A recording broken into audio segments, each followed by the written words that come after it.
ما تعرفوش الاسكندراني لما دماغه تغيب منه، ما تعرفوش تضحكوا على مصر وبالاخص الاسكندراني، ما تعرفوش تضحكوا عليه. امال ازاي بس؟ ما انا هقول لك ازاي. ازيكم عاملين ايه؟ اهلا وسهلا بيكم في مملكه سام. وزي ما قلت لك انت دخلت المملكه بمزاجك هتخرج منها بمزاجك، بس قبل ما تخرج من المملكه ما تنساش تعمل لايك شير سبسكرايب فعل زر الجرس عشان يوصلك كل جديد. قلنا 100 مره ما تهزروش مع المصريين، قلنا 100 مره المصري ما يتهزرش معاه، ما تفتكرش ان المصري بيضحك عليه، لا المصري عمره ما يضحك عليه يا ريس. تعالى بقى اقول لك ايه اللي حصل مع الشاب الجميل بتاع اسكندريه اللي حول العربيه المرسيدس احدث فئه لتاكس. لما شاب جميل من اسكندريه حب يروق على نفسه وينزه نفسه، فبحث عن احدث فئه في المرسيدس، عربيه احدث فئه موجوده عامله 10 مليون جنيه، ربنا يزيده ويبارك له يا رب طالما بالحلال خلاص. قال لك بس انا اروق على حالي واجيب العربيه واظبط نفسي. اشترى العربيه فعلا وبدا ينزل بيها شوارع اسكندريه ويلف بيها، والناس عجبت بالعربيه. العربيه اتحسدت، العربيه اتحسدت يا كابتن، العربيه اتحسدت والنعمه. بدا يلف بالعربيه ويروق على نفسه بالعربيه والناس عجبتهم العربيه. جه في يوم من الايام عزم صحابه قال لهم نخرج شويه بالعربيه واتفرجوا عليها ونروح مكان نقعد فيه. المهم خد صحابه قعدوا يتفسحوا بالعربيه ويلفوا، وصحابه عجبهم العربيه جدا ووصلوا لمكان معين وقعدوا. في الفتره اللي هو من ساعه ما جاب العربيه كانت العربيه عملت 16000 كيلو، يعني يعتبر ما مشيتش، كانت بتزحف.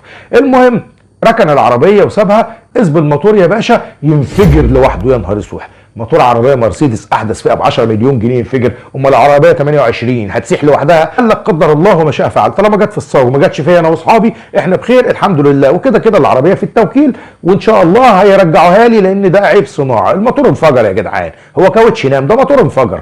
المهم خد العربيه على الونش زي ما شايفين حضراتكم وطلع بيها على التوكيل. يا جماعه العربيه الموتور انفجر. قالوا له لا ده سوء استخدام. يا ليله سودا، سوء استخدام ازاي؟ هو ده جامد على دواسه البنزين اتكسرت؟ ده موتور انفجر يا جدعان. ايه اللي سوء استخدام؟ هيعمل لها ايه يعني؟ إيه هيعمل ايه الموتور عشان ينفجر؟ ايه سوء الاستخدام في كده؟ المهم من هنا لهنا، طيب يا جماعه ايه الموتور ايه ظروفه؟ قال لك الموتور ب 3 مليون جنيه وياخد 6 شهور على بال ما يركب. يا ليله سودا، في حين ان الموتور بره ب 300,000 جنيه وبياخد شهر واحد. ايه ده؟ ايه ده؟ انتوا بتعملوا مصالح، بتعملوا مصالح على الناس اللي مشتريه منكم العربيه. طبعا الشاب الجميل ده خد عربيته على الونش قال لهم مش هصلحها وعوض عليا ربنا.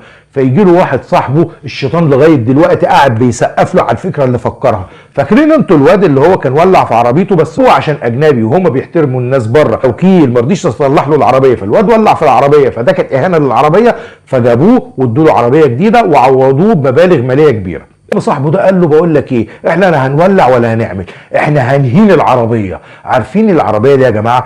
العربيه دي بيركبها رؤساء من دول كتير، وزائد ان بيركبها اكبر رجال اعمال في العالم. عربيه ب 10 مليون جنيه، فمعنى ان عربيه ب 10 مليون جنيه رؤساء بيركبوها تتهان وتتقلب تاكس، دي كارثه في حد ذاتها، دي ضربه في مقتل للشركه. ده كويس يا راجل انتوا تحمدوا ربنا ان دماغه ما وديتوش انه يعملها لكم توك توك، والله كان ممكن يقلبها لكم توك توك. انتوا ما تعرفوش الاسكندراني لما دماغه تغيب منه، ما تعرفوش تضحكوا على مصر وبالاخص الاسكندراني، ما تعرفوش تضحكوا عليه. بتوع شركه مرسيدس تعرفوا تضحكوا عليه؟ لا والله، المصري معروف بقوته وجبروته، هاخد حقي يعني هاخد حقي. قلب العربيه تاكسي يا باشا ومشي بيها في شوارع اسكندريه على عينك يا تاجر، احدث فئه بقت تاكسي. تخيل بقى لما يبقى رئيس دوله راكب العربيه دي ويتفاجئ بيها تاكسي في شوارع اسكندريه. يا ليله سودا، والله ما يركبها تاني، دي اهانه، والله اهانه. اللي عمله الشاب ده اهانه لشركه مرسيدس، بحييك عليها، عرفت تاخد حقك. مش بس كده وان هو دهنها من بره لون التاكسي بتاع اسكندريه، لا عاملها معامله التاكسي من جوه كمان، وحط لها الكلاب اللي بتقعد كده تعمل كده وانت ماشي دي، حطها جوه العربيه. لك ان تتخيل يعني عشان يبقى الدور مسبوك ومحبوك ان يبقى قلبتها تاكسي رسمي، فاهم نظمي بجد.